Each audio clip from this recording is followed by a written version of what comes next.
with that regular meeting of council for Tuesday night. Other members, there's a lady with a question.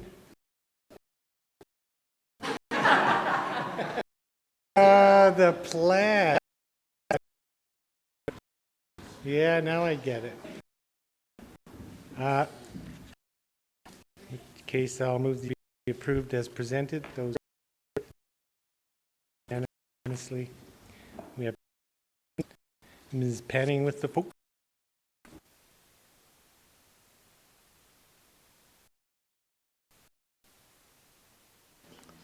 Ooh, it's quiet.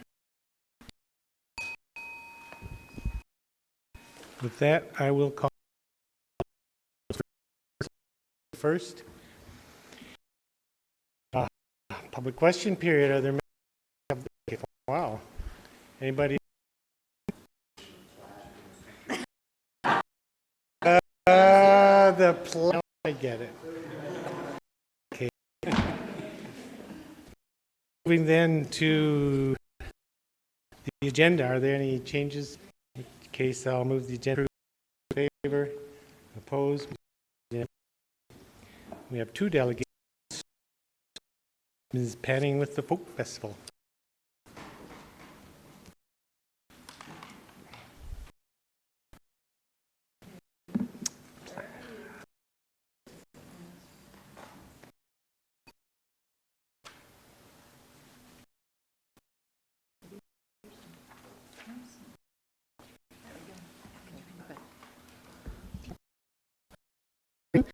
I'm Sue Panning. I'm here for letting me present here for our ask.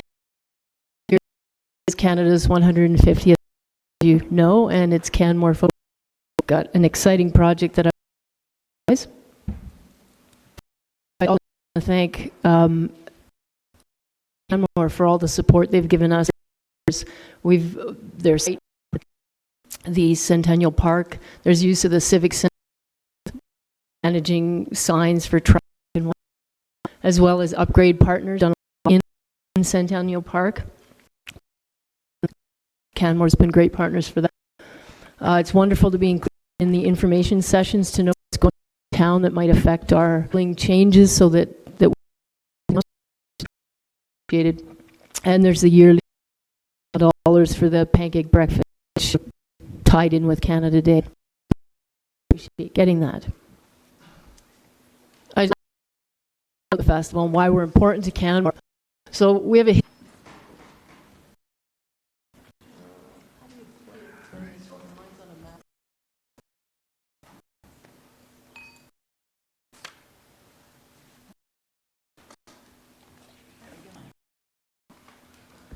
everyone. I'm Sue Music Festival. I'm the festival, and thanks. Next year is Canada's 100th Folk Festival's 40th anniversary. I've got an exciting project that I want to present to you guys. First, thank there's site use of the Civic Center and block roads, managing signs for traffic partners. We've done a lot of work in to do upgrades, and wonderful to be included in the information what our week and scheduling changes.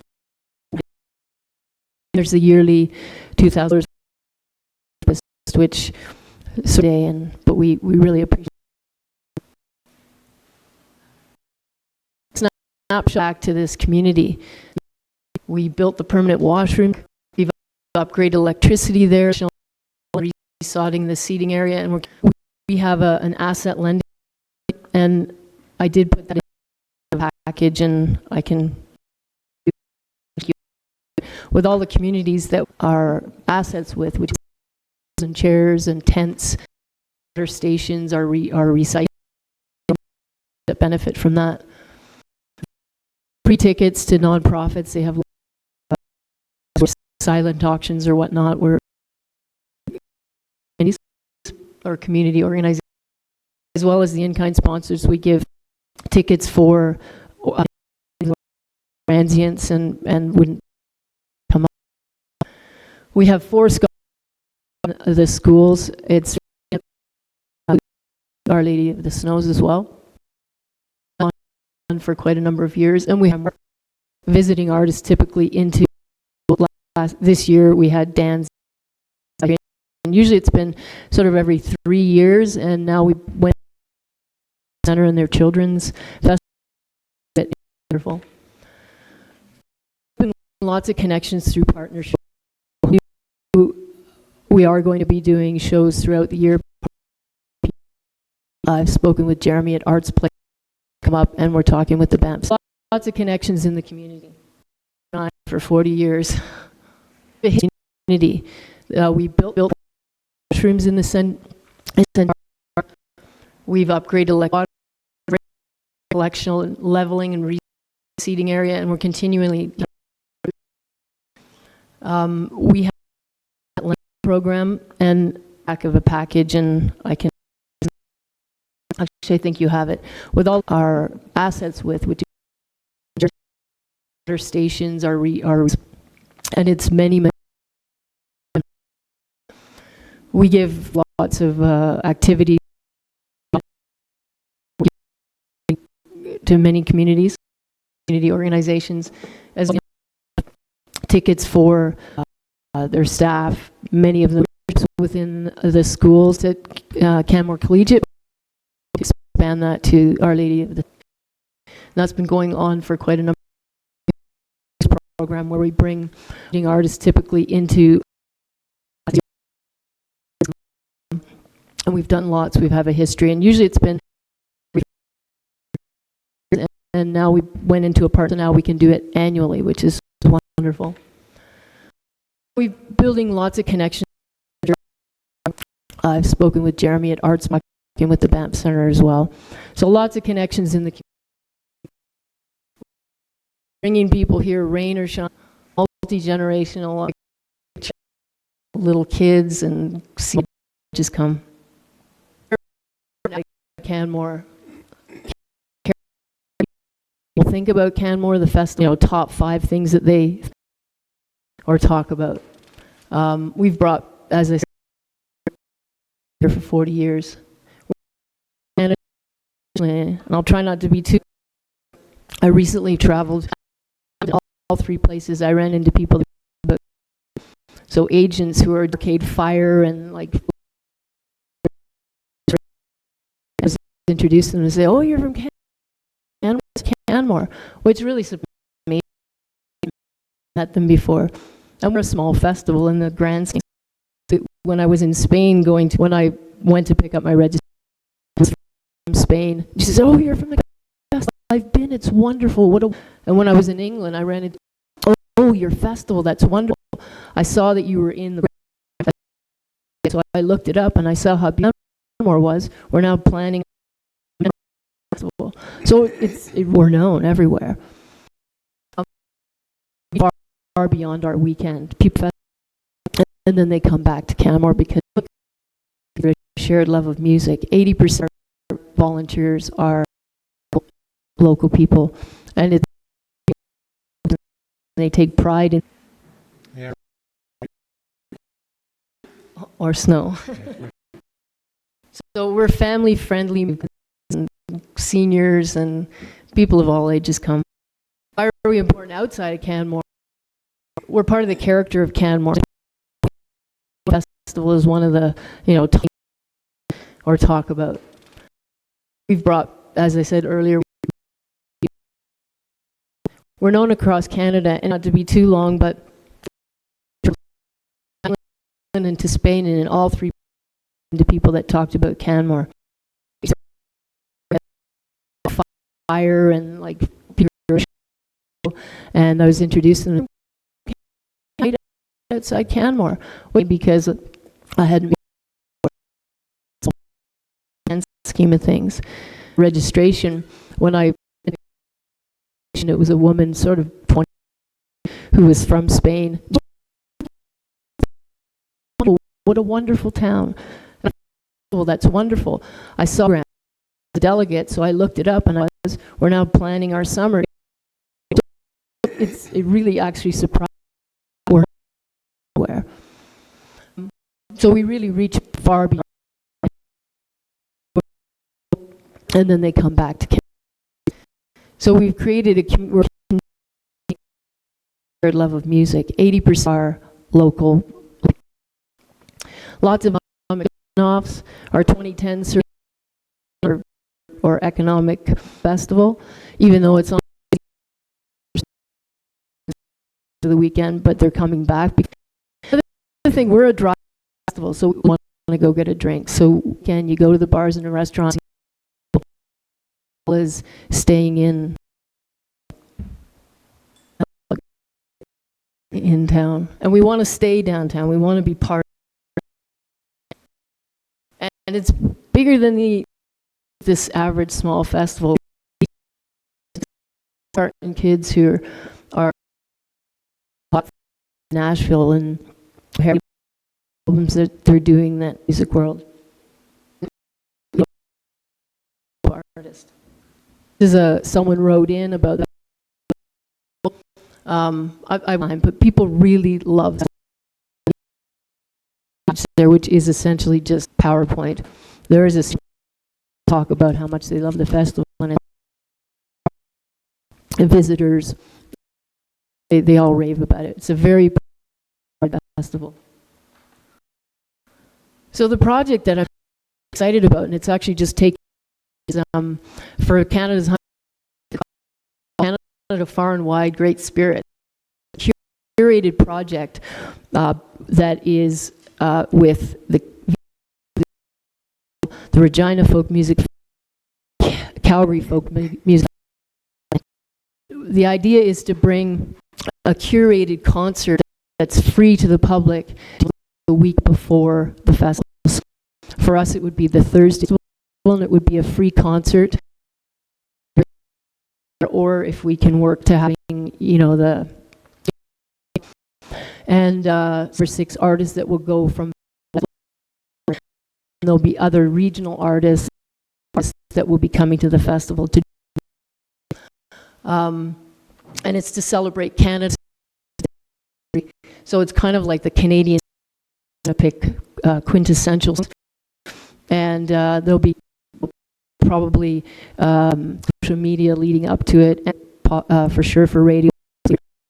It's going to have lots of community with sing-alongs. So one of them is out of Toronto. Your heads this, and they get so there's a group of 1,000 people singing. They rehearse and do harmony. Really to have this as a component. There's community involvement and community major marketing initiative and lasting legacy. So they're talking of videos, and it's by the Canadian Heritage. We were all surprised actually, because festivals have support this project. And we were successful with that. We jumped for another 300,000. It's a big thing. It's a wonderful national thing, and we're part of it. So our reality, Canmore Folk Festival. Actor and an operations manager, really responsible.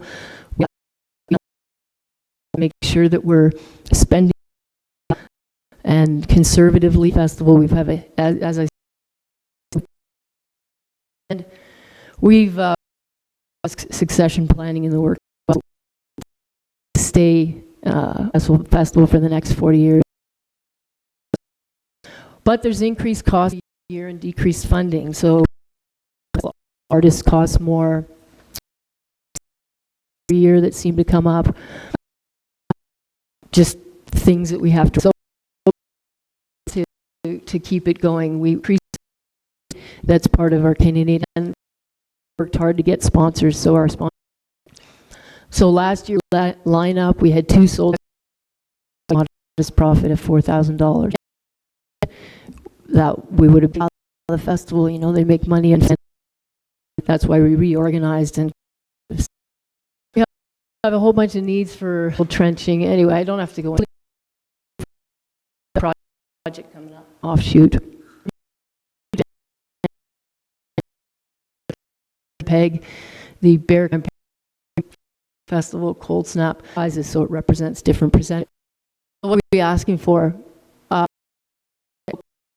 Canmore Folk Festival, 40 projects, which so we want to be able to bring, it's going to be part of this.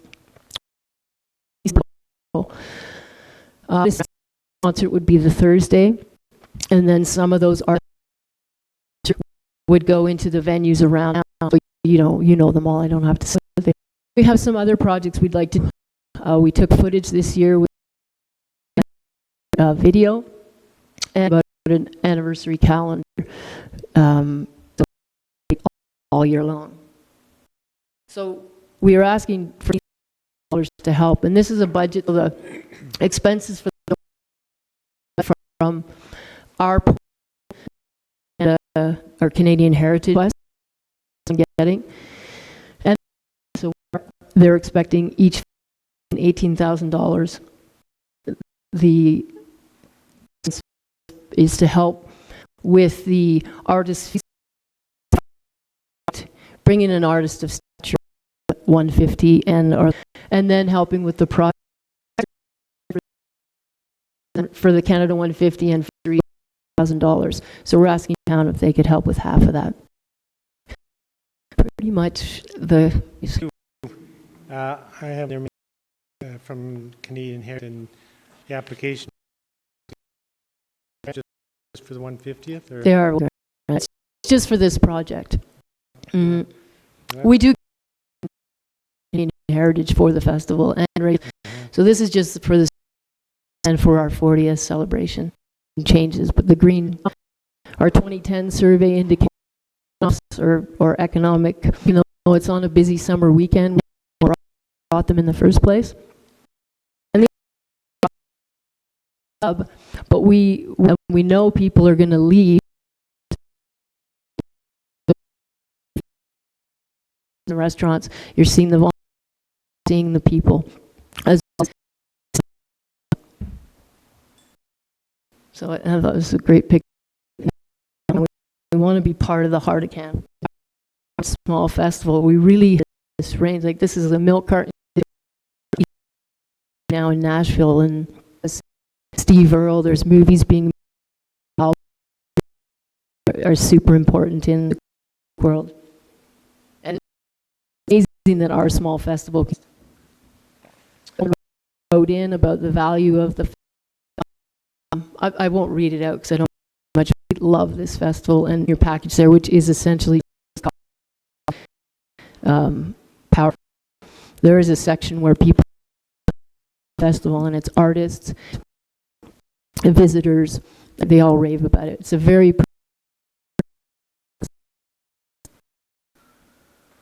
so the project that I'm really excited 150th. It's Great Spirits. That is the Vancouver Folk Music Festival and Canmore. So, and the idea is to bring each of these festivals the week before. So for us, it would be the concert.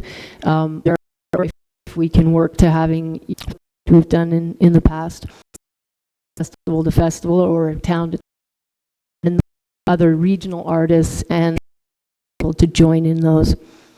And its history. So it's essential songs and the those leading up to it, and CBC is for radio, possibly for it's going to have the ideas is choir, which is out of Toronto, partner who spearheads this, and they do it weekly in where they get sing-alongs, and then there's a great YouTube of Hallelujah, and they work with harmonies. It's really quite. The idea would be to have this as so the community participation. National exposure, recordings and videos, and we were all surprised actually because have been shut out, but we got 200 successful with that Winnipeg Folk Board, and we're going for another 3 years. It's a big, really wonderful. Our as a Canmore Folk Festival, just 2 staff, festival directions manager. We work to make sure that we're spending money well. This is our 40th year, so we've got to as well. So to a successful festival for the 3 years is what our intention is. Every year and decreased funding put on the festival artists where there's more safety things that we have to replace. So tough to keep it going. This is every year. We have a fair marketing, fair that's part of our Canadian heritage, and we've really worked hard to be organized and cut. And we have a whole bunch of needs for trenching. Anyway, I don't have to room for city music festival of their budget, but so what are we asking for with the Canmore Folk Festival projects? Anniversary calendar to celebrate all. So we are asking expenses for the Canada 150. Our portion we were successful in getting. And we're expecting each festival to put in 8. And then, so the anniversary concert funding I'm asking for is to help bring in an artist of staff and also our festival projects. So the extra cost and for the 40th and help with half of that. Pretty much presentation. Well, thank you. I have, and there may be others, but the Heritage grant expected to be one for this project. Yeah. We do get regular funding for the project and for our 40th. Next week. So I would think it's quite likely by the end of the year we'll have had a chance to discuss not only your request, but the 3 others. Okay. So stay tuned. Or even better yet, come to the budget meetings and watch. All right. Because they're fascinating. I'm sure. But I just want to say, Sue, you know, one of the reasons our folk festival is so successful is because of the people that we've had here for 40 years planning it and running it and volunteering, and you're a key one of those people. So thanks for the work you've been doing for the folk festival. Great, thanks.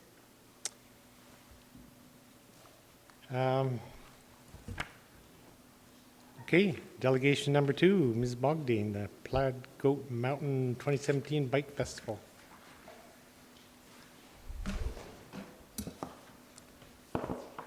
I don't suppose you set up the audience, did you? I had nothing to do with that. No, okay.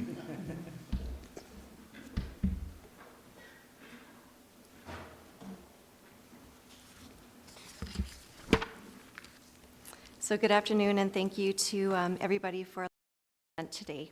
My name is Wanda Bogdan, as you know, because I was here in April introducing a new concept to you. And I'm here on behalf of Plaid Goat Mountain Bike Festival to do some follow-up. And I would like to start with a very quick recap for what the actual festival entails. Everyone's fairly familiar, I believe, with the mission in terms of looking at an inclusive, fun festival that will be a must-attend event for mountain bikers across the region and far beyond. It will make locals proud, it will rally the whole region and give people a chance to celebrate. If you recall, there's a number of very important principles that we're driving this whole ship around. The most critical to us are the inclusivity component, looking at the regional reinvestment, and also the economic stimulus. These values are intrinsic and developed through every facet of the operations of this festival and also through the program of volunteers, the board of directors, etc. So what the in-event experience will look like, if you recall, is the festival will have a number of moving parts. These will include large demo days, a vendor and kind of festival craft beer tent atmosphere with kids' activities and jump jam, coaching clinics, and group rides. These are things that anybody can come to. This is not a race. This is not a race-based event in any way, shape, or form. This is for everyone. And we, in terms of the feasibility study, we found that there are actually so many events in town that are only on a race format, that there was such a need for something new and unique. So through the research, we found this new concept. And then we decided to look additionally further beyond our own municipal boundaries, and we saw the need for the region to rally. And this is where those virtues will help us strike our differentiation, help us draw on our regional strengths. And we will use Canmore as that actual showcase area so that we can bring everybody here and we can actually help be the leader in that. The vision will help enable us to contribute and combine the marketing power of all of the different destination marketing organizations, in addition to the on-the-ground passion people, which are all drawn from the mountain bike associations, the clubs. There's a variety of different groups involved at all these different levels, generally volunteer-based, but highly, highly passionate people. So why am I here today? So if we look fast forward from April to now, some things have changed, and I wanted to address council as a whole, as a team, to share those changes with you.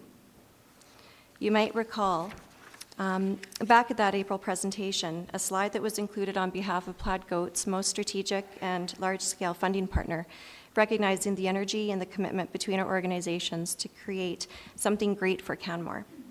That organization was our local destination marketing organization, Canmore Business and Tourism. CBT understood what it took to pull off an event of this magnitude, particularly in its first year.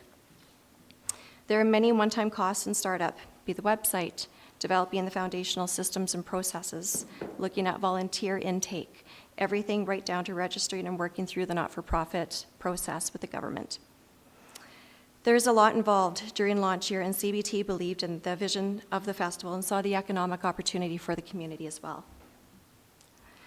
Then in July, we got some news. And news broke that CBT would cease its operations. This was a big change for Canmore. And as CBT's CEO wrote in the quote a couple slides back, Canmore Business and Tourism has been a proud supporter of the proposed Bike Fest concept since its inception. But few knew the details to what extent CBT was partnering with us. So I'll share that with you now. There were 5 main areas that they were intending to align themselves with Plaid Goat. These include by participating in the strategic development of the event, outreach support with collaborative partners across the region. This could be Banff, Jasper, Calgary, Crow's Nest, any number of the regions that we're playing with. As an operational partner, by taking the lead role for the festival's craft beer tent, with all proceeds generated coming back to the festival. As a marketing partner, so that we could offer a shared resource and promotional approach, and there would be shared use of the content. And as a major funding partner, indicating a minimum total contribution of $28,000. And there was more. Not only was CBT aiming to provide significant support, but the support was intended to be leveraged in an application to Travel Alberta for their cooperative marketing investment program. This program assists tourism operators by leveraging strategic partnerships and investing in joint marketing that generates tourism revenues. The goal was to work as a region to submit via Plaid Goat to apply for support, which would enable us to create a robust marketing program to reach the long-reaching segments that we have ambitions for, in addition to the regional and the interprovincial. So reading the news release on July 15th felt like a little bit of a kick in the teeth. So what? Well, after receiving the news, we dug back into the financial plan, and we tore apart the feasibility. We again tested the numbers behind the growth strategy. We ensured the regional approach would enable safeguarding by building our diversity and our capacity. And we connected with Travel Alberta and other industry experts to consider all options. And this is what brings me here today. Now, I bring this opportunity to you to help create something meaningful for our community, to invest in the diversity of our economy, to give the chance for Canmore to be a leader in the region by hosting a dynamic, inclusive annual celebration of mountain bikes to a growing market of well-aligned to our community festival goers.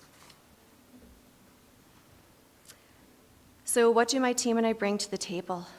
We bring the proven success from this past June's Jump Jam. This was a fundraiser which was the first phase of our Plaid Goat Festival. And there's huge kudos that we also wanted to extend to the town of Canmore for assisting us in the operations and in the transfer of knowledge from the first Jump Jam that was held by the town of Canmore. And we worked together to transition that in partnership from one side over to the other. And it was a very meaningful event for the community with a number of very positive outcomes. In terms of trends, we bring the trend background on the comprehensive and strong market that will support the success of this inclusive, non-race format festival, a format for everyone. And this is a slide that's familiar, hopefully back from April. We will bring a year and a half's worth of research in the form of a unique event that will speak to mountain bike enthusiasts of every age, every skill, every riding preference, or those who haven't even tried it yet. We bring you an extensive network from within the industry and across the region. And we bring an opportunity that's been custom built for our area so we can do this our way, the Canmore way. And we also bring phased growth for sustainable evolution that can be adapted to changing markets, trends, shifts within our own local circumstances. We bring growth possibilities through the possible expansion of multiple sites, such as almost like a progressive dinner tour. We can move the festival out through different areas in our region. They might stop and start in another area in a bookend fashion. There's a possible expansion through different seasons, such as winter. Fat biking is exploding right now. Our shoulder seasons are expanding, unfortunately, due to warming of our climate. Festival component additions can be added on, they can be taken away. This can all shift according to the market interests. Regional partners can be added. The size and the scale can increase or decrease according to the demand. But don't take my word for it. Already there has been enormous interest and support from sectors well and beyond sport, recreation, and mountain biking. The Jump Jam was an indicator of the support and demonstrated the strength in the regional model. Economically, we know there's sector overlap and that mountain bikers' investments go into many areas far, far beyond bikes. And we've already seen that strong interest from sponsors, volunteers, partners, and I cannot tell you how often I'm contacted about employment opportunities. Like CBT, Travel Alberta's awareness of Plaid Goat is also high. They've been involved in strategic discussions from the start. Cam couldn't be here today, but asked to include this quote on behalf of his organization. And also, it's very important that I mention at this point in time that in recent conversations with Travel Alberta, they've shared that if the town were to contribute to the festival this year, there's a high likelihood that they would use your contribution in lieu of the lost revenue from CBT for the Cooperative Market Investment Program application.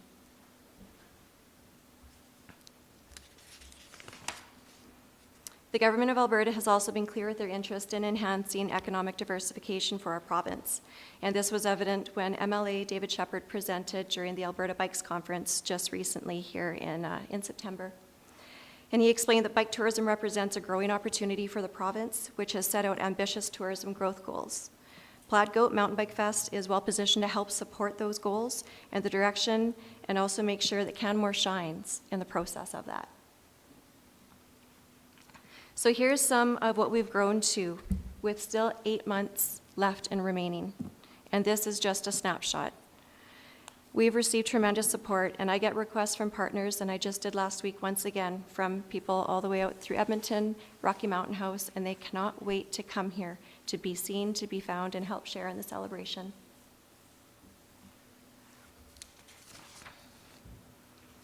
So please consider this ask not as an ask, but as an investment.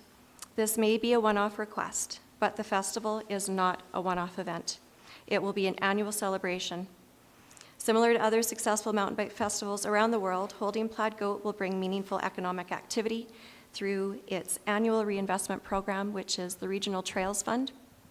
And Plaid Goat will have the chance through this investment to carry that forward to those who are on the ground working hard to keep mountain bike standards current and safe. And we expect that a minimum of $1.5 million, a minimum, each year will be seen to our town and area. So in terms of details for the request, we'd like to request one-time support, not ongoing support, but one time, for $25,000 toward wages, supplies, contracted services, and so on to help launch this event. We'd also like to request waived Town of Canmore facility fees so that we can host the event pending the approved application at Centennial Park, and waived Town of Canmore event permit fees as well. So looking at the numbers, you can see a snapshot of the breakdown of the expenses that will go to cover many, many things. More than 40 paid staff at original assessments. That's administration, operations, safety, professional services, day rate staff. More than 40 volunteers from around the region, which will help alleviate the local volunteer fatigue.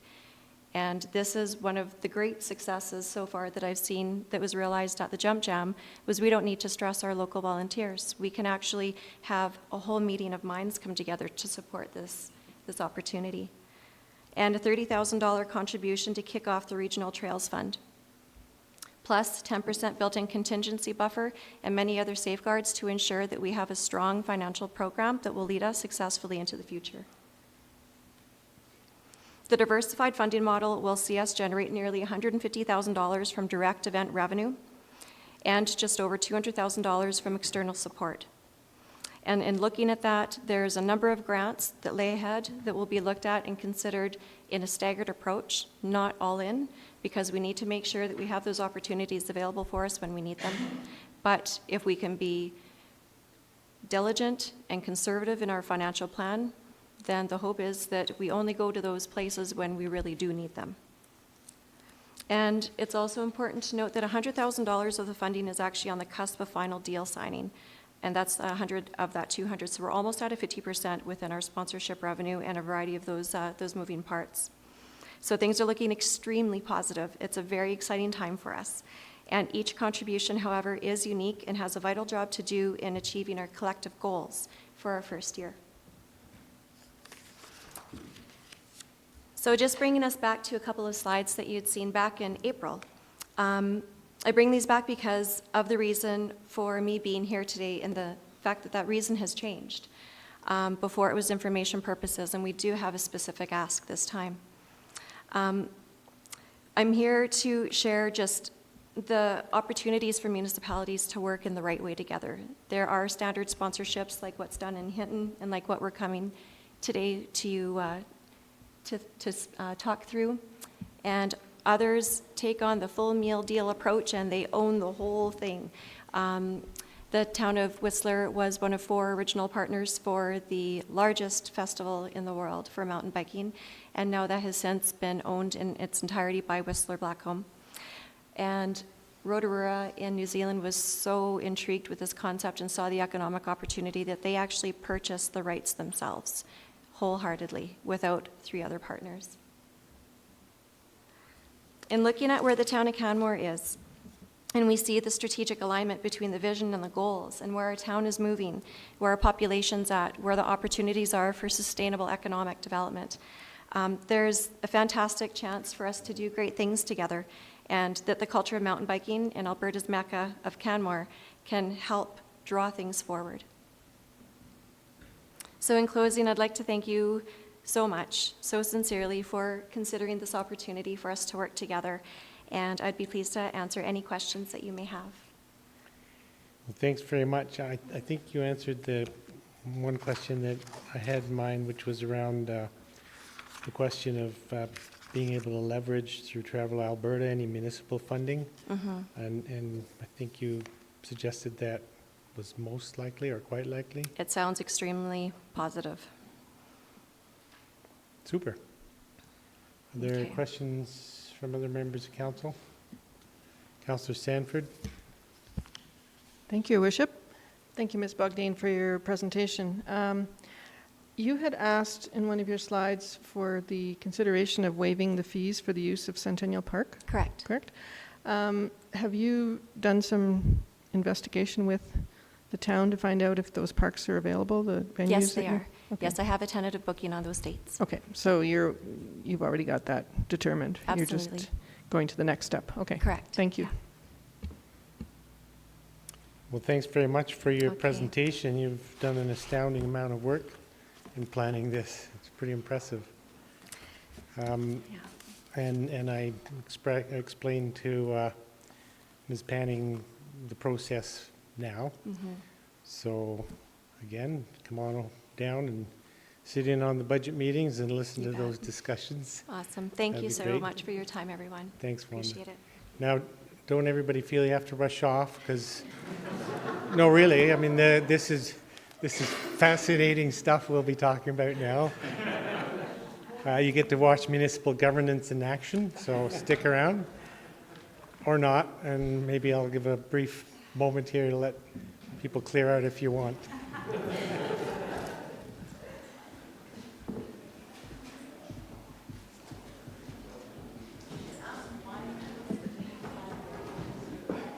What's that?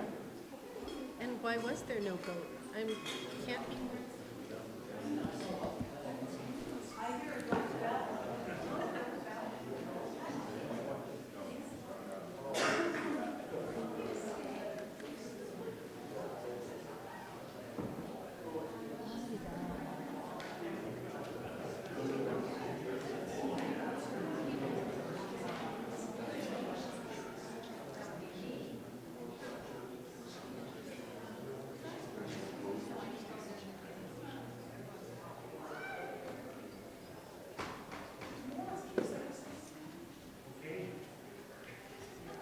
Back to the meeting then. Oh darn, I thought we had one plaid shirt staying. Looking now to the minutes of September 20th, regular meeting of council. Are there errors or omissions? Seeing none, I'll move the minutes be adopted as presented. Oh. The September 20th minutes. Councillor Krausert. Sorry, under G4, it's Martin Bean, not Martin Buckley. G4. Yeah, it's in the electronic version.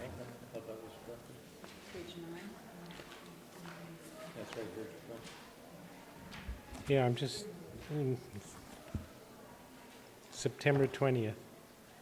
September 20th, G4, it's on page 9 of our package. Bow Valley Regional Transit Service Commission. In the electronic version I have from the town net, it says Buckley, so. Okay, thanks. Interesting thing is my minutes have nothing to do with that. Okay, so then, no, not in my September 20th minutes. Yeah. Not that it matters, but on page 9, I don't have any Gs at all. You see? No, you don't. September 20th, there is no G4 on my minutes, but no G4.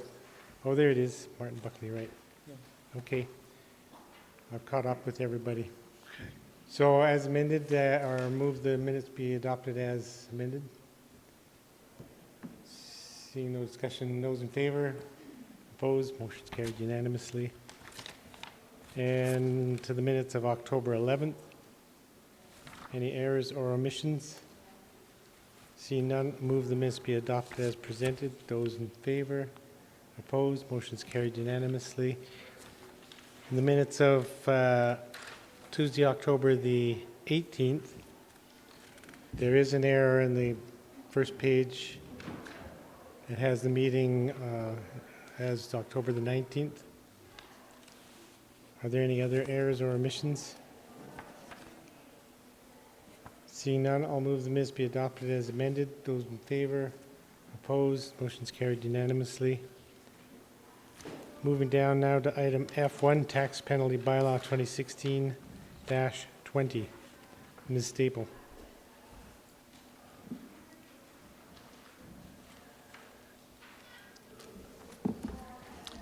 Good evening, Mayor Moorman and members of council. I'm here to present Tax Penalty Bylaw 2016-20. The purpose of imposing penalties is as an incentive to encourage timely payment of property taxes. The current bylaw does meet the intention of the overall annual penalty of 18%. However, it comes with challenges. The first challenge is the 9% penalty on the first business day following the due date. Firstly, it's harsh. Or certainly that's what we're told by our taxpayers that come in the day following the due date. The second part of that is after that first penalty is applied, there's no incentive to make a payment until the next penalty, which is as of the outstanding balance at November 30th. So the incentive is somewhat lost there. The second part of the current bylaw is on the arrears, which we're currently applying 1.5% on the first day of each month. That doesn't imply a business day. And the other part of that is we're challenged by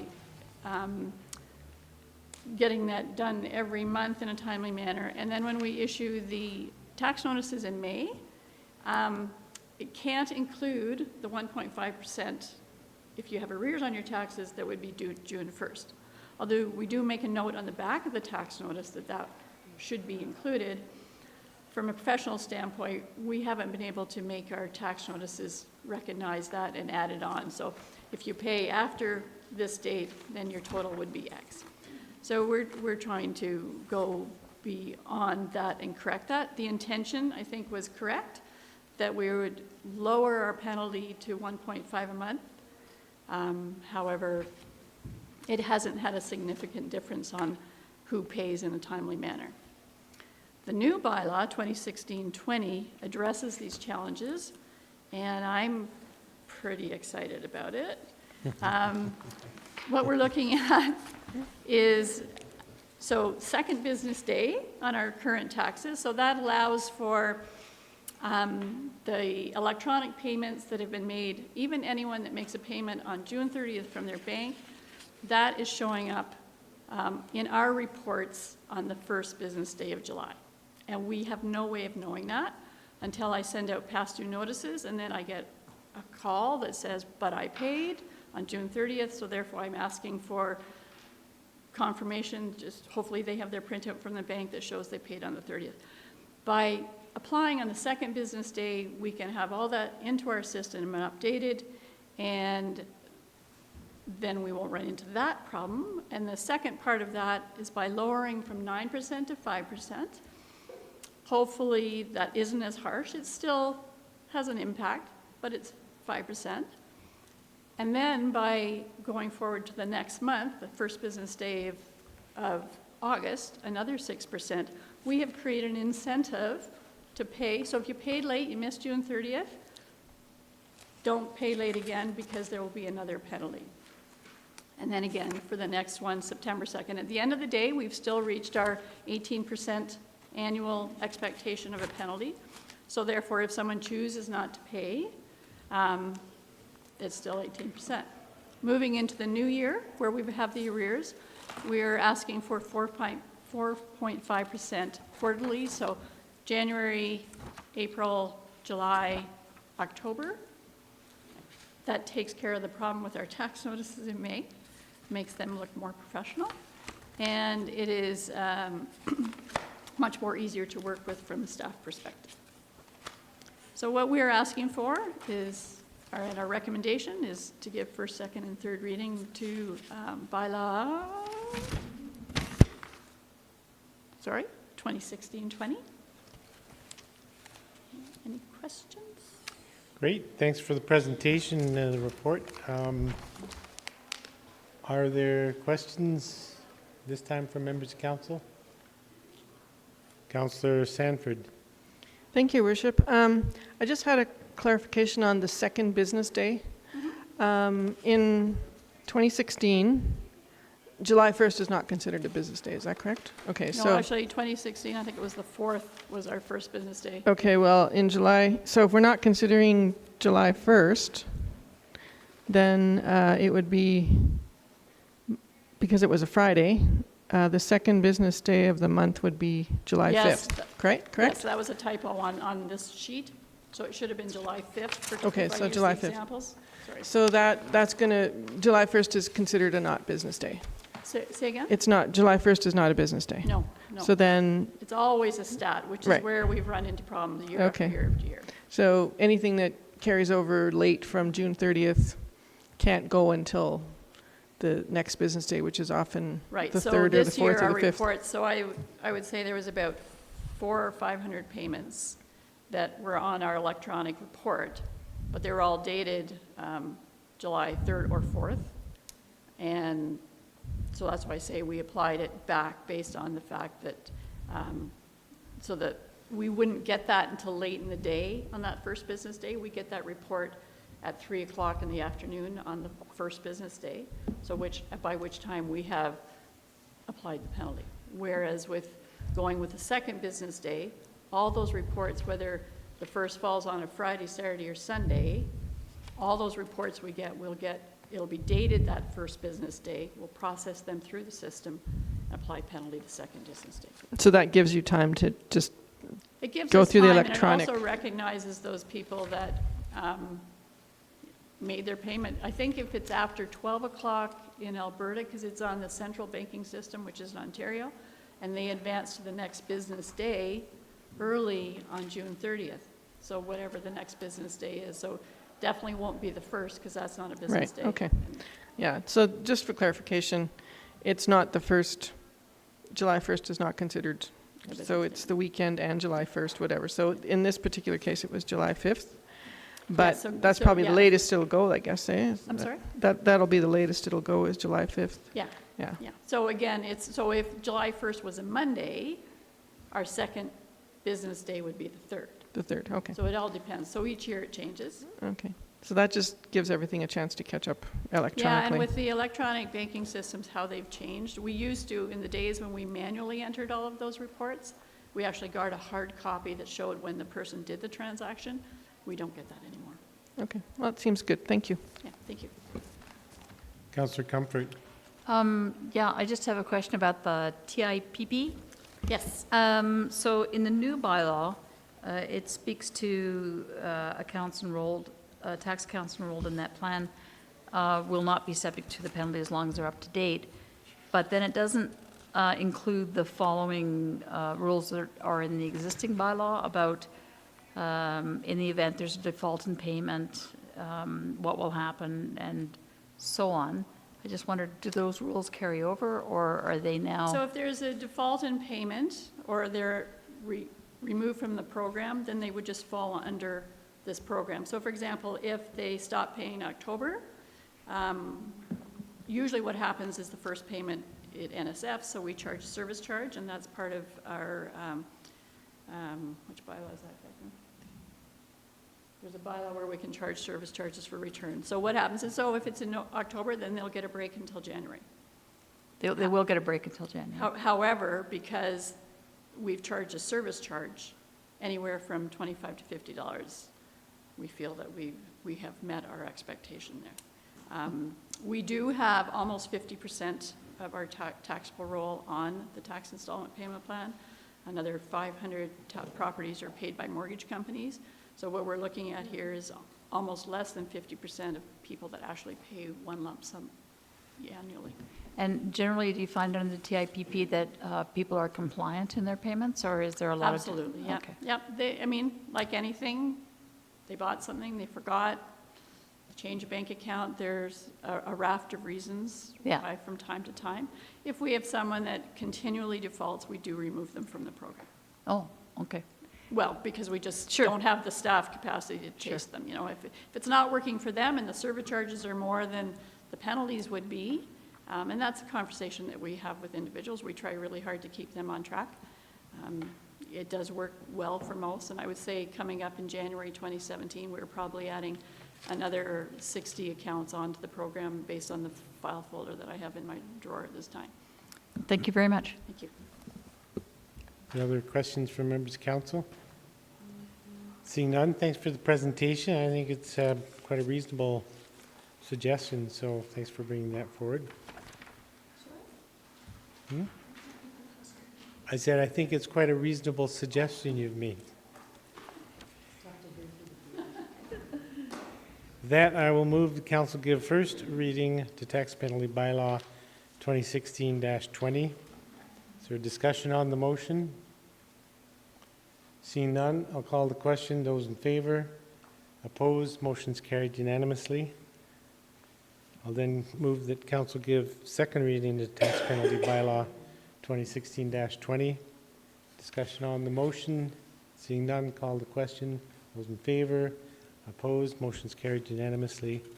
I'll seek leave from council to go to third reading of the bylaw. Those in favor? Opposed? Motion's carried unanimously. And I will then move that council give third reading to Tax Penalty Bylaw 2016-20. So discussion on the motion. Seeing none, call the question. Those in favor? Opposed? Motion's carried unanimously. Moving on then to item F2, Three Sisters Drive Lower Local Improvement Amending Bylaw 2016-22. Ms. Staple. Okay, thank you, Mayor Berman, members of council. So presenting Three Sisters Drive Local Improvement Amending Bylaw 2016-22. In 2010, council approved the Local Improvement Bylaw 11 to 2010 for the purpose of financing, instructing, and assessing of a sidewalk, path, and curb and gutter local improvement on Three Sisters Drive, the lower part. And due to the subdivision affecting parcels of land on Three Sisters Drive, it is appropriate at this time to update Schedules A and B, which are the show the map of the properties and the amount that we are charging to these tax rolls on an annual basis. And this is in order to charge the benefiting properties owners due to the subdivision. And in March 2015, we came before council to have these schedules updated at that time. We've since had another subdivision of a duplex, and in order to ensure that the benefiting properties are paying their share, we need to update this bylaw at this time. There are several other properties on Three Sisters Drive that may be redeveloped and subdivided as the years go by, and each time that a new plan, or sorry, once the subdivision is complete, then there is a new legal description, and therefore we do need to update these at that time as well. So it could be back every year. So we are asking for council to give first, second, and third reading to Three Sisters Drive Local Improvement Amending Bylaw 2016-22. Thank you. Anything? I recall this coming back for an amendment 2 or 3 times in the last few years, eh? We've certainly been back on the upper as well. This Uh-huh. is for the lower portion. So March last year, I believe, was the first time this one had come back. Lower end. Yeah, the lower. Okay, are there any questions from members of council? Seeing none, thanks for your report. With that, I will move the council give first reading to Three Sisters Drive Lower Local Improvement Amending Bylaw 2016-22. Discussion on the motion. Seeing none, call the question. Those in favor? Opposed? Motion's carried unanimously. I'll move the council give second reading to Three Sisters Drive Lower Local Improvement Amending Bylaw 2016-22. Discussion on the motion. Seeing none, I'll call the question. Those in favor? Opposed? Motion's carried unanimously. Seek leave from council. Go to the third reading of the bylaw.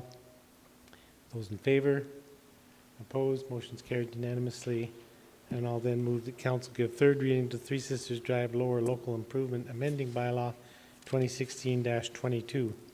Discussion on the motion. Seeing none, I'll call the question. Those in favor? Opposed? Motion's carried unanimously. Moving on then to item F3. Bylaw 2016-15, Country and Direct Control District Amendment Bylaw. Ms. Risling-Wynn.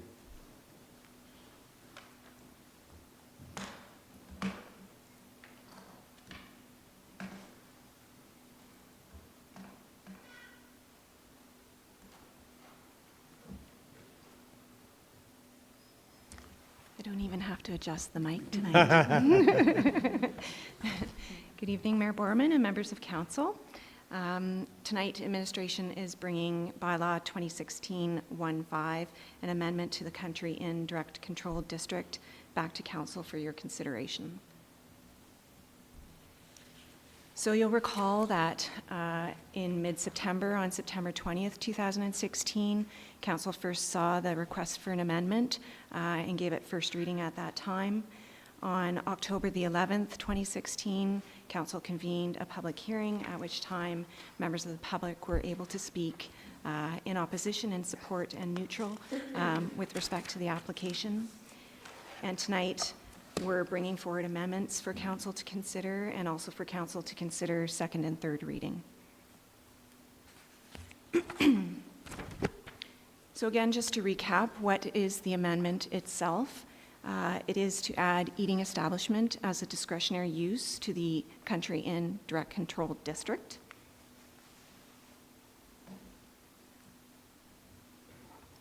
So just to recap as well, the details, the inn has an existing restaurant which currently serves overnight guests. And the applicants would like to offer dining to the general public as well within that existing restaurant, which does require a land use bylaw amendment. The applicants are not adding additional seating or building a new restaurant. This is a request to serve external customers within the existing restaurant. And again, it's to add that discretionary use within the district.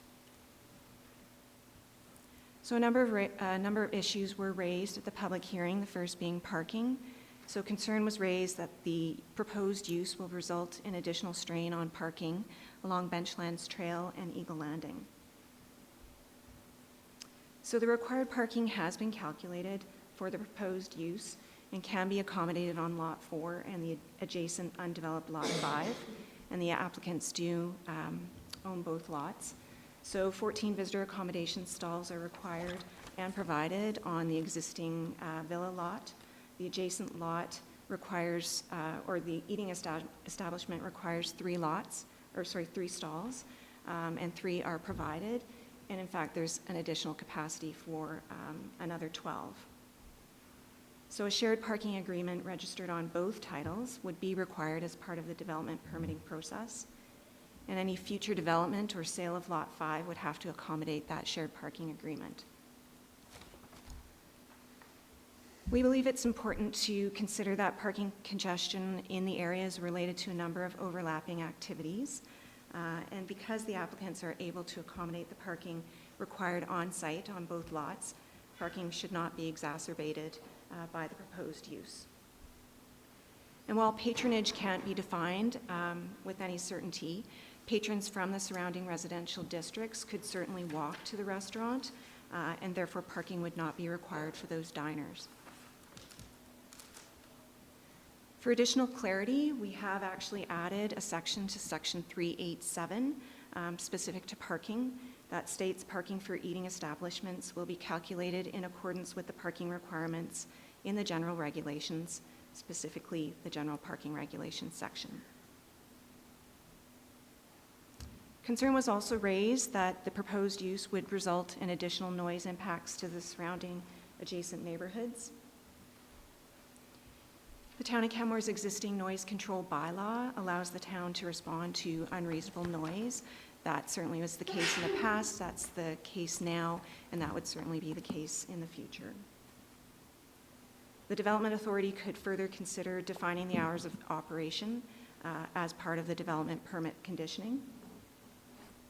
And the applicants have also stated that they'll be installing an air conditioning unit, which would reduce their requirement to open doors or windows, and thereby reducing noise impacts on adjacent streets. And the final concern raised was with respect to the development of a standalone eating establishment on the undeveloped lot. and this would be inconsistent with the intent of the district. So in order to address that particular concern, we're proposing adding a new section to the bylaw, 3810, Eating Establishment Guidelines, which would state that eating establishments must be accessory to the small-scale visitor accommodation use of the district.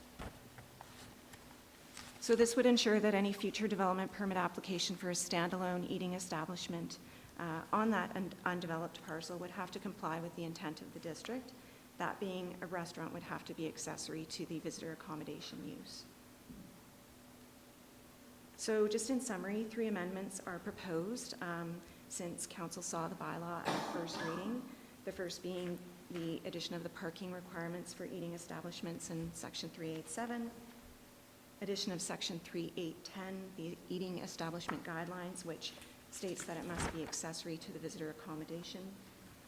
And then finally, just some renumbering to accommodate that additional section 3810. So administration believes that the proposed amendments address the concerns raised at the public hearing, and it's our opinion that given the minor scope and scale of the impacts expected with the proposed discretionary use, along with the safeguards included in the bylaw, that we would recommend giving second and third reading to bylaw 2016-15 with amendments as proposed. Questions? Thank you very much. Are there questions from council at this time? Councillor McCallum. Thank you, Your Worship. Thank you for your presentation. So I just wanted to confirm, because I think there was some concern during the public hearing, and you tried to, and you did a fairly good job of clarifying it within your briefing document, but when and if council provides second and third reading on this bylaw, and this adds eating establishments as a discretionary use, that doesn't automatically provide the green light for the businesses on those parcels to actually have an eating establishment. They actually have to now go through the development permit process and jump through another set of requirements to be able to receive that. So it's not necessarily, it's a discretionary use. That's right. It's still at the discretion of the town. I guess because my concern was if that third parcel came on board, when and if, whenever that might be, what that would mean for parking for all 3 parcels. But there's a shared parking agreement that's on title, correct? Not yet. That would be, so you're correct in that. They will be required to make application for a development permit. So adding the use within the district enables the use, so to speak. Right. So then they would have to make a development permit application to actually enact or request to be able to facilitate that use on the property. During that process, we would require that shared parking agreement to be registered on title. Yeah. So there is a shared access agreement, which is currently registered on title. So that allows, because the access runs along the back of each 3 lots, so that currently exists, that would not change, but the additional agreement registered on title would be related to parking. And the neighboring property to the applicant will benefit from this process if they so choose to by going through the same secondary process in terms of a development permit. That's right. So, Gotcha. I mean, we have many districts in town that have a list of discretionary uses. It doesn't necessarily mean that every property owner would, you know, make use of each and every one of those discretionary uses. It would be up to them to decide whether or not they wanted to do that. Excellent. Thank you very much. Councillor Russell. Thank you, Your Worship. I wanted to go back to the noise control issue. Under the noise control bylaw, basically the neighbors would file a complaint if they felt there was a noise issue, and our bylaw folks would deal with that after the fact. So bylaw can respond during their working hours if they do get a call and they have the capacity to do so. Typically, so if they were able to respond, they would respond directly. If it's after hours, it would go to the RCMP. Typically, if there is an issue with a business that has a relationship with the planning department, so a business license or a development permit, they could also follow up. Bylaw would also follow up with us to make that concern known as well. But yes, bylaw would be the sort of the first responder, I guess. So what recourse then with the public? Because I believe during the public hearing, one of the neighbors was commenting that he'd been forced to call the RCMP for a disturbance just the weekend prior, or what he perceived as a disturbance just the weekend prior. So for neighbors, any noise issues, it's ultimately like nighttime noise, it would be the police dealing with it? Sorry, it would be, It would be the police dealing with it? yes, yeah. Thank you. I have one more question, if I could, please. When you talked about the section 3.8.10, the small establishments having an accessory eating place, would that ever have potential to spin out to like the small, the 3 and 4 room bed and breakfast facilities? Would they be able to then potentially come back and approach that, or if there are any in that district, I don't know. No, so it's quite a small district, and really it's only those 3 parcels. So we're really just talking about those 2 existing businesses and then the 3rd undeveloped lot. So we wouldn't have to worry. No, it wouldn't stretch any further than that. Thank you. Yeah. Are there other questions from council? Seeing none, thanks for a good report. Thank you. That I will move the council give second reading to bylaw 2016-15 with amendments as proposed by administration. Discussion on the motion.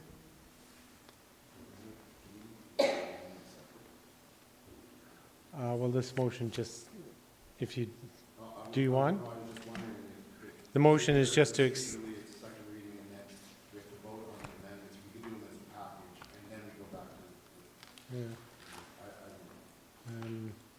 It just puts someone in the position, if they didn't support an amendment, that they'd have to vote against the entirety of the... okay. Okay, then, in that case, the motion will be to accept the amendments as proposed. Discussion on that motion. Seeing none, call the question. Those in favor, opposed, motion's carried unanimously. Now, I will move the council give second reading to the bylaw as amended. Discussion on that motion. Did you have a? Councillor Krausert. Thank you, Your Worship. I just wanted to make a comment to administration that I appreciate how the concerns were listened to and addressed, and I think addressed in a very good manner. So for second reading, other discussion? See none, call the question. Those in favor? Opposed? Motion's carried unanimously. I'll then move the council give third reading to bylaw 2016-15 as amended. Discussion on the motion. I'll just say that I'm happy to support these amendments. I think it's great that through this amendment it allows for more fine dining opportunities in that district. As an accessory use, I think that's important. There's reasonable guidelines in the bylaw for parking requirements, and clearly the current noise bylaw does address, as Councillor Russell noted, the concerns voiced at the public hearing. So happy to support this bylaw. Is there other discussion? Seeing none, call the question. Those in favor, opposed, motion's carried unanimously. Moving on then to item F4, bylaw 2016-17, Spring Creek Mountain Village, Stage 1 and 2 Public District Amendments. Thank you, Your Worship. Mr. Sorfleet. Thank you, Your Worship, members of council. This is bylaw 2016-17. One moment, Councillor McCallum. Thank you, Your Worship. I have to declare a pecuniary interest because a member of my immediate family is employed by the applicant. I leave the room. Someone can let me know when this is done. So noticed, or noted. And the minutes will reflect that. Mr. Sorfleet. Thank you, Your Worship. So the proposed bylaw is an amendment to the land use bylaw to move the boundaries of some areas of PD district. To orient you, in my report I refer to these in the same way. There's Area 1, Area 2, and Area 3. These are the three areas that are proposed to be changed as part of this bylaw. More specifically, let me back up. PD, Public Use District or Public District, is generally an area in which we locate municipal reserve parcels. And the surrounding districts, the DC SCMV-C is the Spring Creek Commercial District, and DC SCMV-CR is the Spring Creek Comprehensive Residential District. I'll get into that in a little bit. Areas 1 and 2 are here. On the left of the screen, you'll see the current land use designation. The borders of the land use don't necessarily follow parcel lines. They do go to the center line of road or center line of where the road will be. And on the right, you see what the proposed land use is. So in this area, areas 1 and 2, the PD district and the proposed MR that will happen in the future, in the bottom right-hand corner of the screen is getting smaller, and that area is being added to the parcel to the north. This is part of an amendment to the Spring Creek Mountain Village ARP and land use amendment that occurred last year as well, which allowed for tunnels and overpasses between the buildings in the hotel area of Spring Creek Mountain Village. So the movement of the MR parcel in the southern area here accommodates a tunnel or a bridge rather than passing over municipal reserve lands. That land at future subdivision would move up here, and the PD district is moved to accommodate that. In Area 3, this is actually an area that already has an approved subdivision. The PD district on the left is what is currently there. That expands beyond the actual boundaries of the MR parcel that we received at subdivision. So the proposed amendment is to match the PD district boundaries to the parcel boundaries now that we have that parcel. It should be noted that at time of subdivision, the size of this MR came up as a discussion item. It was deemed that it was bigger than needed to be, and we could actually relocate that MR into other areas of Spring Creek Mountain Village through something called a deferred reserve caveat, which is on title in Spring Creek Mountain Village. So in essence, there's no net loss of potential or existing municipal reserve. It's a boundary readjustment between PD and the various surrounding districts. Again, to reiterate, areas 1 and 2, the proposal is to move the land use boundaries for the PD district and snap the Spring Creek Mountain Village commercial district to those new boundaries, and that's to accommodate future subdivision and the plans for MR in that area. And in Area 3, the movement of the boundary is to accommodate an existing approved subdivided parcel, so the MR boundaries and the PD district boundaries match. Administration is recommending that Council provide first reading to this bylaw and schedule a public hearing for November 22nd. If there are any questions, I would be happy to try and answer them. Thank you, Mr. Sorfleet. Are there, in fact, any questions from council at this time? Councillor Sanford. Thank you, Your Worship. Thank you, Mr. Sorfleet, for your presentation. My question is, if there is going to be a deferred MR, do we have any idea where that will be, or is that in a future division of what happens at Spring Creek? There's a conceptual plan for municipal reserves at Spring Creek Mountain Village, and this is essentially it. This plan actually includes the proposed modifications, but this is conceptual, so we know that we're going to receive MR in this location. Exactly how big it's going to be, we don't know. But in aggregate, I believe it's 15% of the total area of Spring Creek Mountain Village will be MR. And so where we think it's a good idea to increase it, we take a little bit more, and in other areas we take a little bit less. And it's been carried with this deferred reserve caveat, so that some areas we've received 5% MR, other areas at subdivision we've received 35, 40%, as in the case with the municipal reserves over on this side of the creek.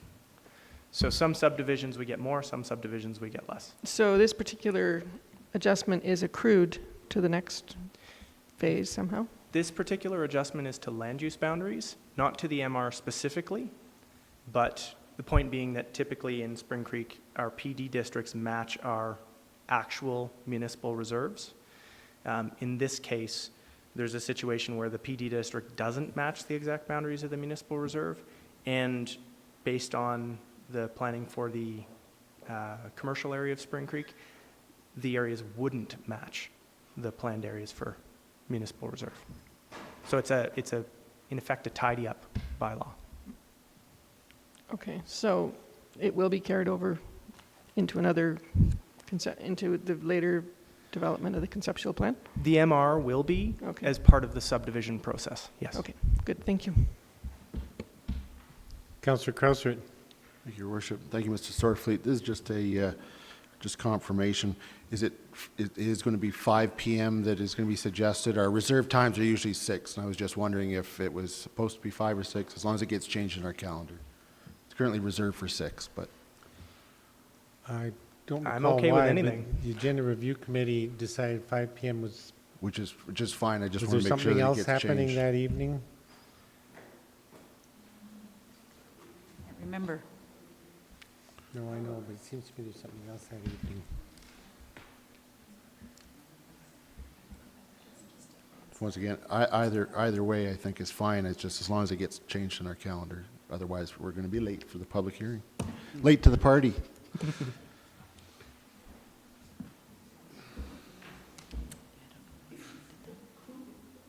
Any recollection over there why it's scheduled for 5?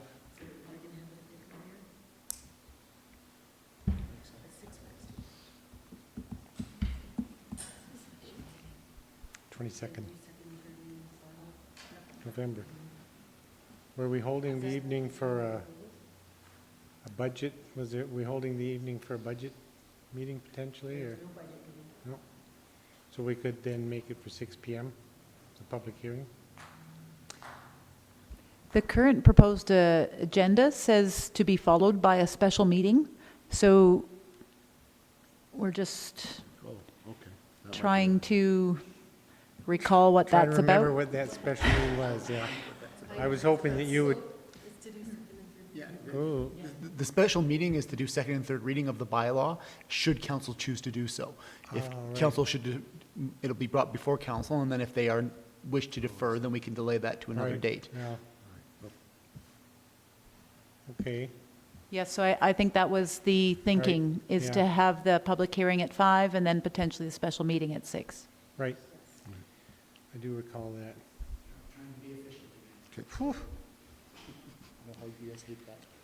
Did that answer work for you, Councillor? Yes, as long as it gets sent out to our calendar. Okay. Are there other questions then specific to the report at this time? Seeing none, thanks for your presentation. Thank you. Then I will move this time that council give first reading to bylaw 2016-17, Spring Creek Mountain Village Stage 1 and 2 Public District Amendments, and schedule a public hearing for November the 22nd, 2016 at 5 p.m. Discussion on the motion. Seeing none, I'll call the question. Those in favor? Opposed? Motion's carried unanimously. Maybe we could bring Councillor McCallum back down.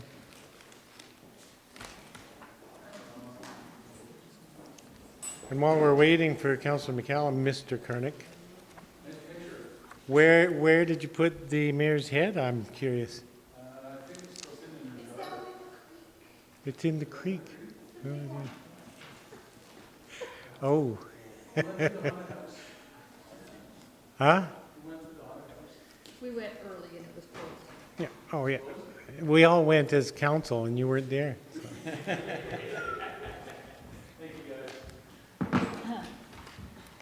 Okay, moving on then to item G1. Request for waiver or reduction of municipal property tax penalty. Ms. Van Kampima. Good evening, Your Worship, members of council. I'm before you this evening to present a request from a taxpayer of tax roll number 16820, who had thought they had made an online payment for their taxes on time. They did it post-dated before they went away. Discovered afterwards on July 5th that somehow something didn't go right. They didn't actually pay their taxes by the June 30th deadline. So in compliance with our tax penalty bylaw that was in place at the time, because the new one you passed this evening doesn't come into effect until January 1st, the penalties were applied in compliance with that, which totaled $546.16. So I prepared a report that recommends that council not waive or alter those penalties as they were correctly applied in accordance with the bylaw. As well, we do have people in the past who have had troubles with the banking where it takes a couple of days for things to process. So also included in your package was a copy of the back of the tax notice, letting people know what administration does recommend is that you do give it a few days warning. Hence, that's my recommendation not to. That concludes my report. If you have any questions, I'd be more than happy to answer them. Councillor Comfort. I'm just curious, given we just passed the new bylaw, what would have happened with this late payment? Would it then, because it would have been the second business day, I think, wouldn't it? Well, if it had been paid, the penalty would apply on the second business day.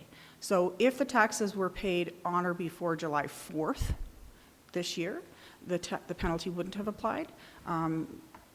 If then it was paid on July 5th, it would, because the penalties get applied in the morning of July the 5th, and this was not paid till July the 5th. Okay. So it still would have applied, but it would have been a different rate, right? So now we did the Right. graduated rate with the new bylaw. Right. Okay, thanks. Councillor Krausert. Thank you, Your Worship. The applicant claims in the letter that they've never been late before in payment of their taxes. Is that true? Yes. Okay, thank you. Are there other questions from members of council at this time? Seeing none, thanks for your report. Thank you. With that, I will move the council uphold the $546.16 in penalties applied to roll number 16820 for late payment of 2016 property taxes. Speaking to the motion myself, I will support the motion. I know it's at times feels harsh to the taxpayers, but having seen in the years I've been on council a number of similar requests, often or almost always with explanations why they were late. Council in the past has recognized that it's important to stick to the penalty bylaw. If we were to allow for one request to be successful, then it becomes difficult then to not accept every request. So I will support the motion as presented. Further discussion, Councillor Krausert. Thank you, Your Worship. Just a question then, if one were wanting to perhaps put forward an alternative of, let's say, applying a 5% penalty, they would have to vote against this motion, and if it was defeated, then a motion could be put forward?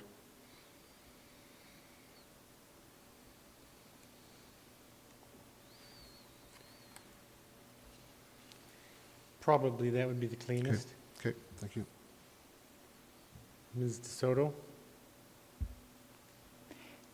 I was going to suggest an alternative, which would be to amend the amount. So the current motion has the amount of $546.16 in. Councillor Krausert could amend that amount, and it could be an amendment that gets defeated or supported. That would work. Councillor Russell? I think I appreciate what Councillor Krauser's doing. I was going to make the original statement that considering we've changed this, it's a one-off, we're not going to get a flood of people. Perhaps we wouldn't be over the top to let this go, but I just, when I hear, well, I appreciate Councillor Krauser's potential amendment that he's scribbling frantically on.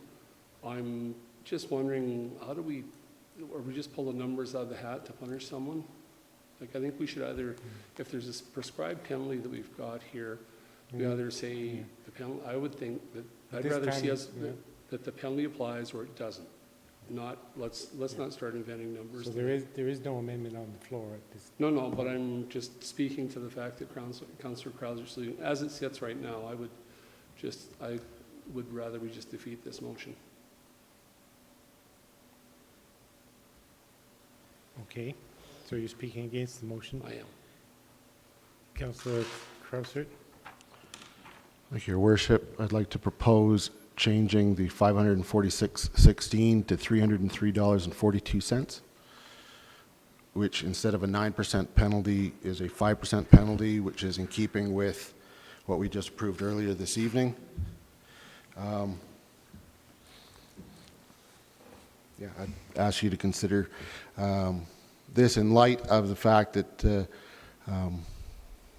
this person was making efforts to pay, and the rationale for the penalty, as was stated in the earlier report, it's not about interest or loss of money, it's about incentivizing payment, and this person came and paid voluntarily at that time. The person was late, and a penalty should apply. I think that we could apply that's good. We could apply the penalty as we have just agreed to earlier this evening. Just friendly amendment to your amendment. The current wording of the motion is that council uphold the 546 in penalties. So it reads oddly if this number is changed, and the amendment could be that council apply $303.42 in penalties. I'm fine with that amendment. If that Just works for administration to do. Reads cleaner. Okay, speaking then to Councillor Krausert's amending motion. I'll support it. I think it's a reasonable change given our earlier decision. Were you speaking to the amendment? I think so. Councillor Comfort? I have a question for Ms. Van Pima on the, how many people would have had to pay the full fine? Do you have any idea? I don't off the top of my head, but there are a number of people who've had to pay the 9% penalty who have not taken it to the point of bringing it to before council.